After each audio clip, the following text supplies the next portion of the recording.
Por que as pessoas protegem instituições que as esgotam, as punem e drenam lentamente a vida delas? Por que alguém ataca quem aponta a gaiola em vez de questionar a própria gaiola? E se a lealdade a sistemas que destroem não fosse fraqueza, mas a resposta mais compreensível possível de uma mente que não pode se permitir enxergar o que pagou para sobreviver dentro deles?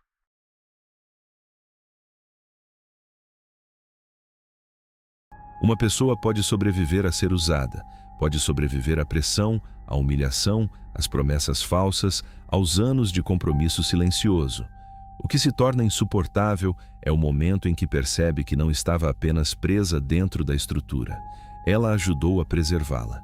Explicou, justificou, repetiu a linguagem do sistema nas mesas de jantar, nos escritórios, nas igrejas, nas conversas políticas. Disse a pessoas mais jovens para aguentar o que ela própria um dia odiou.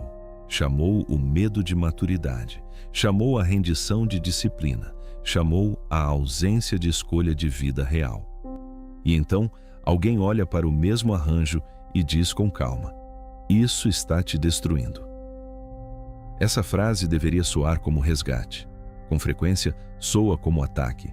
Este vídeo é sobre por que isso acontece, sobre o mecanismo pelo qual sistemas que diminuem as pessoas encontram, nas próprias pessoas que diminuíram, sua defesa mais eficiente, e sobre o que está realmente sendo defendido quando alguém protege aquilo que a feriu.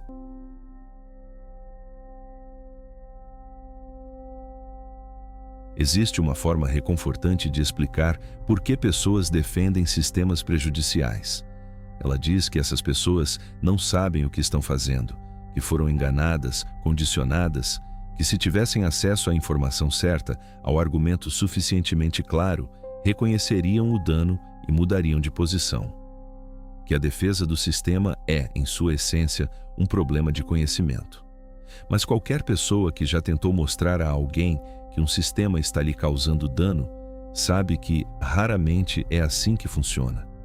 Que a clareza do argumento frequentemente não é o que falta. Que a pessoa, muitas vezes, já sabe. E que saber não é suficiente para produzir a revisão que a consciência exigiria. Porque o problema não é de informação, é de custo. Admitir que um sistema causa dano exige também admitir o que foi pago a ele: os anos, a energia, a identidade construída ao redor da lealdade, as pessoas que foram prejudicadas ao longo do caminho enquanto se protegia o sistema, as dúvidas que foram enterradas, os avisos que foram descartados. A ilusão da superfície é tratar a defesa do sistema como um problema intelectual. O que ela é, quase sempre, é um problema de luto. E o luto que exige é o mais difícil que existe. O luto pelos anos que não voltam e pela lealdade que não era inocente.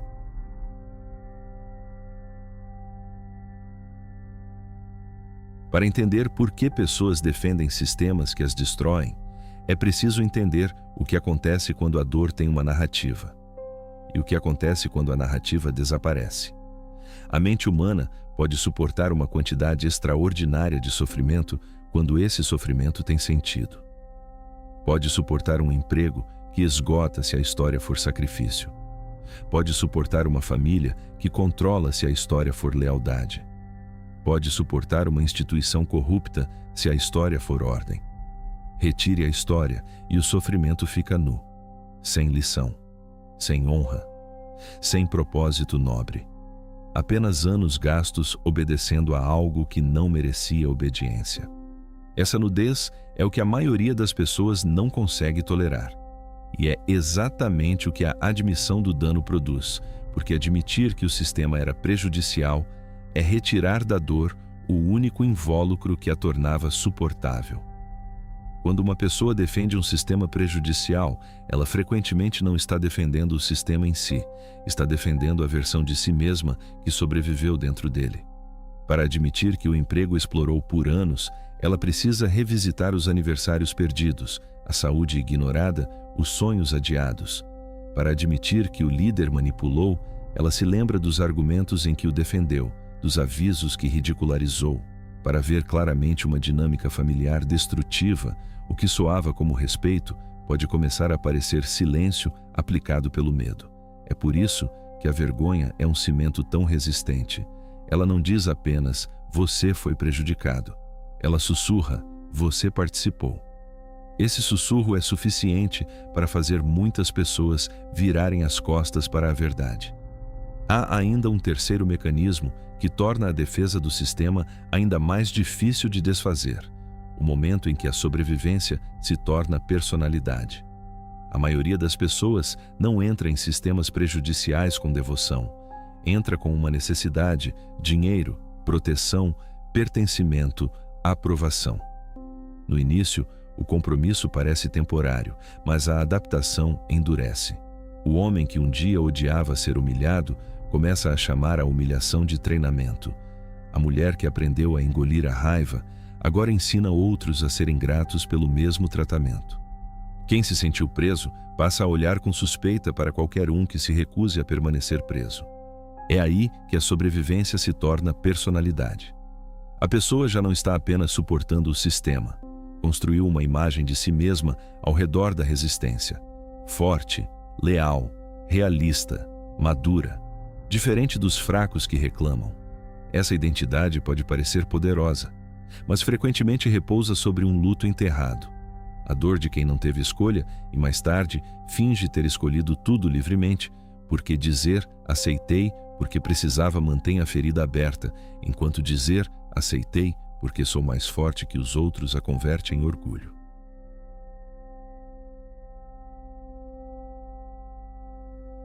A fraqueza humana não age no vácuo.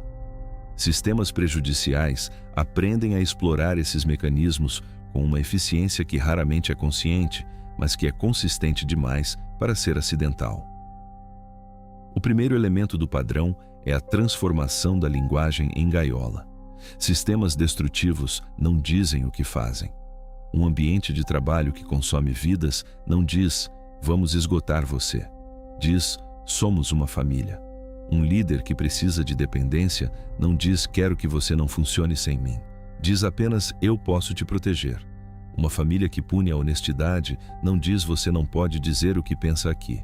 Diz, não nos desrespeitamos desta forma. As palavras suavizam as bordas da gaiola. Depois de anos de exposição, as pessoas começam a usá-las automaticamente. A defesa chega antes do sentimento. O sistema treinou um reflexo, e o reflexo não parece condicionamento, parece convicção. O segundo elemento é o que acontece quando a vítima se torna guarda. Existe um padrão cruel que se repete em famílias, instituições, ambientes de trabalho e sociedades inteiras. Quem foi ferido frequentemente torna-se o primeiro a defender o método que o feriu. Não sempre por malícia, às vezes por dor não resolvida, às vezes porque a mente prefere passar a ferida adiante a admitir que ela nunca deveria ter existido. O funcionário sênior que humilha o recém-chegado lembra, no fundo, dos próprios primeiros anos. Em vez de ver uma oportunidade de encerrar o ciclo, trata a repetição como justiça. Dentro de famílias, o mesmo padrão aparece com linguagem diferente. A dor antiga viaja para frente vestida de sabedoria. Na vida pública, o mecanismo torna-se ainda mais visível.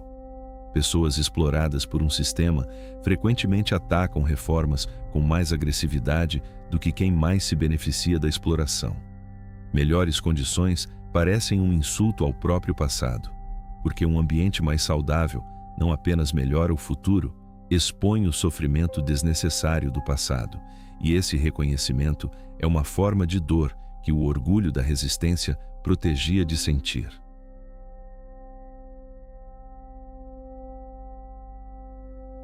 As grandes religiões institucionais desenvolveram, ao longo de séculos, uma das formas mais eficientes de transformar sofrimento em lealdade: a teologia do sacrifício redentor. O trabalhador que se esgota serve a algo maior. O fiel que sofre está se purificando. O que seria reconhecido como exploração num contexto secular é embalado como virtude. E as pessoas que mais sofreram dentro dessas estruturas frequentemente tornam-se suas defensoras mais apaixonadas, não por estupidez, porque a alternativa, a Admitir que a lealdade foi extraída e não oferecida é uma perda que vai além do institucional. É uma perda de sentido. Ao lado disso, observe o fenômeno contemporâneo da cultura do esgotamento profissional como marcador de comprometimento. Em ambientes corporativos que transformaram a exaustão em virtude, algo consistente emerge nas pesquisas. Os trabalhadores que mais resistem a mudanças de cultura são frequentemente os que mais sofreram dentro do modelo antigo. Desenvolveram identidade ao redor da resistência. Chamar o modelo de prejudicial é chamar a própria trajetória de desperdício. Dentro de famílias que carregam padrões de controle através de gerações, o mecanismo opera com uma intimidade que torna ainda mais difícil nomeá-lo. A pesquisa em transmissão intergeracional mostra que os membros mais velhos de famílias com dinâmicas destrutivas frequentemente não apenas perpetuam os padrões, os defendem. O pai criado com dureza excessiva e que cria os filhos da mesma forma raramente descreve o que faz como reprodução de dano. Descreve como a forma correta de preparar uma pessoa para o mundo. A dureza que ele recebeu foi, na narrativa que construiu para sobreviver, o que o tornou quem é. Questionar essa dureza é desmantelar a estrutura inteira de sentido ao redor da qual sua vida foi organizada. Ao lado disso, observe o que terapeutas de família descrevem como uma das maiores resistências no trabalho com dinâmicas geracionais. Não é o membro que mais sofreu que tem mais dificuldade de mudar. É o membro que sofreu e construiu identidade ao redor do sofrimento, que transformou a resistência em orgulho e a ausência de alternativa em prova de força. Na história política, o fenômeno tem expressões que se tornaram casos de estudo. Em vários contextos pós-autoritários, pesquisadores documentaram algo que contradiz a expectativa intuitiva. As pessoas que mais haviam sofrido sob o regime não eram necessariamente as que mais rapidamente abraçavam as estruturas que o substituíam. Haviam construído sobrevivência, identidade e, em alguns casos, status dentro do sistema.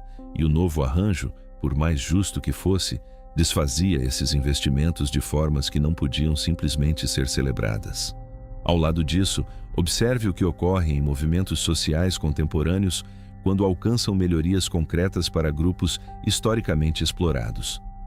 Uma das resistências mais documentadas e paradoxais vem com frequência de membros mais velhos dos próprios grupos beneficiados. Melhores condições para as gerações seguintes tornam ainda mais visível o custo desnecessário que as gerações anteriores pagaram. E esse reconhecimento é uma forma de dor que o orgulho da resistência protegia de sentir.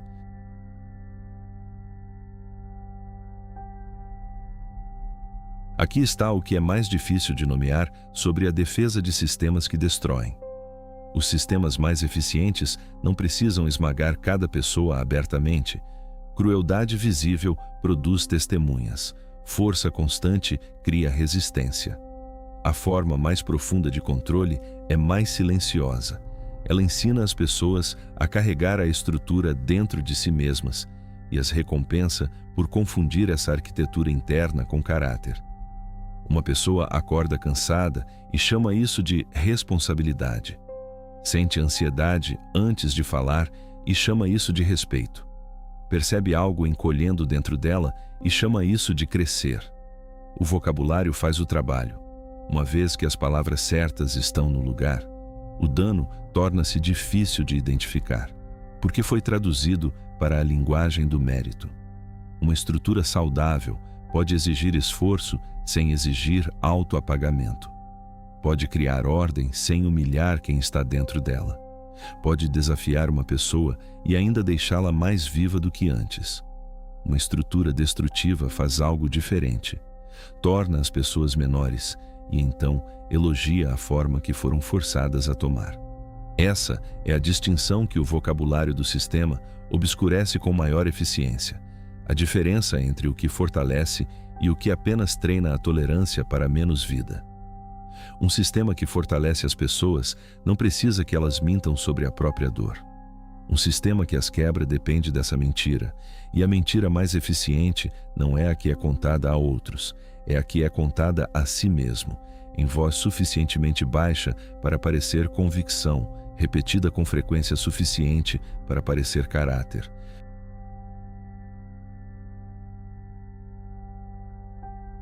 Chega um ponto em que a explicação antiga para de funcionar. Pode acontecer depois de uma traição, depois de um esgotamento, depois de assistir outra pessoa sair e perceber que o mundo não acabou. O encantamento raramente se rompe de uma vez. Primeiro vem o desconforto, depois a suspeita, depois a memória começa a se reorganizar. Eventos que antes pareciam isolados começam a se conectar. A piada que pareceu cruel, a regra que nunca fez sentido, o líder que exigia lealdade, mas nunca oferecia responsabilidade, a instituição que elogiava o sacrifício com mais intensidade, justamente quando as pessoas estavam exaustas demais para questionar. O que antes era normal começa a parecer construído. Esse reconhecimento não é libertador no início, pode ser humilhante. O perigo nesse estágio é o autodesprezo, que apenas repete, em nova forma, a violência que o sistema exerceu. O ponto não é odiar o eu que se adaptou. Esse eu sobreviveu com as ferramentas que tinha disponíveis. A tarefa mais difícil é parar de confundir sobrevivência com verdade. Uma pessoa pode admitir que foi moldada por uma estrutura prejudicial sem reduzir toda a sua vida à vitimização. Pode reconhecer manipulação sem fingir que era ingênua.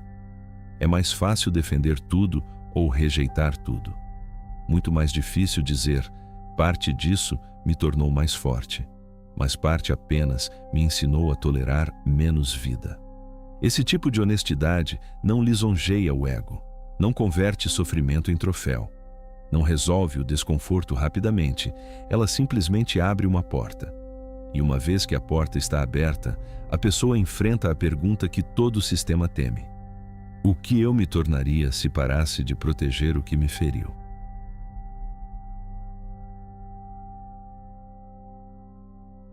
As pessoas defendem os sistemas que as destroem porque a verdade não é apenas sobre o sistema, é sobre os anos que deram a ele, a identidade construída ao redor dele, as pessoas que magoaram enquanto o protegiam, os avisos que ignoraram, a versão mais jovem de si mesmas que tiveram que silenciar para que a lealdade pudesse continuar.